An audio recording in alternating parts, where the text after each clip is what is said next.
All right, so I'm processing these scapes, and there's a few things I cut off. If I have them really fresh, I don't do this, but it's been 2 days, so I take off this if it's dry, papery at all, and then I'm just gonna cut them into 1 2-inch or maybe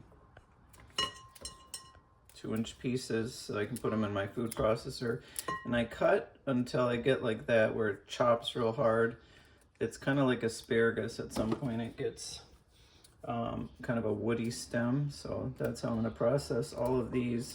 Oh, here's a leaf to get out. So right there, like that's the last one, and I throw that out, and that's how I do the scapes. All right, so I did process a set, but I was going to show you exactly how to do that again with the olive oil, vinegar, and salt.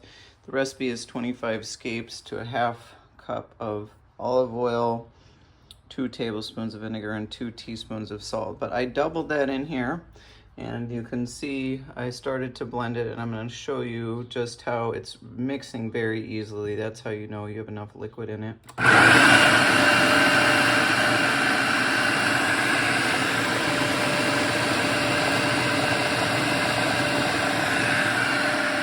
This is somewhat like making a hummus, except it's not going to cream up, but I let it go for several minutes. I'm just going to make sure I get all of these little chunks that didn't go down, and maybe I was a little too generous with cutting on the stems.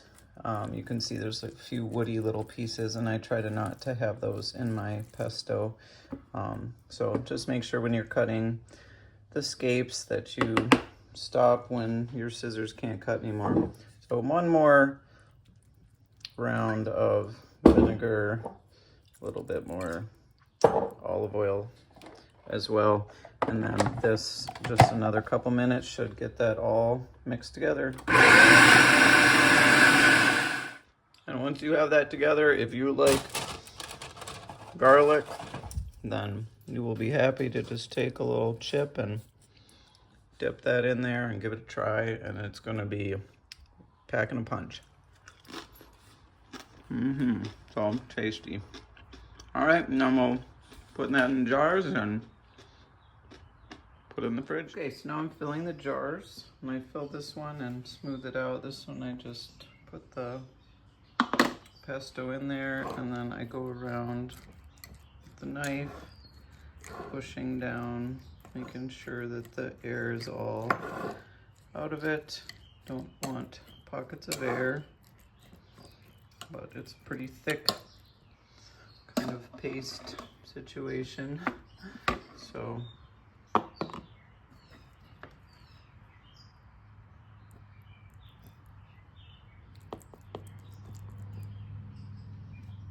putting that pesto, and pretty full, because what I really end up trying to do is have a very little air inside these jars. So I fill that up with the pesto, smooth that out, wipe the rim, and then I go ahead and take that olive oil one more time, and I'm going to cover all that up.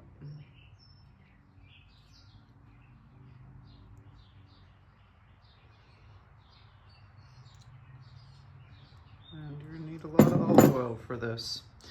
Anyway, from there I go ahead and put on a ball lid that I've sanitized. I don't worry about making sure that this is sealed. What I'm going to do is I'm going to just hand tighten that, label it, and then I put this in the back of my refrigerator, and it will last 6 months, just like that. Hope you enjoy.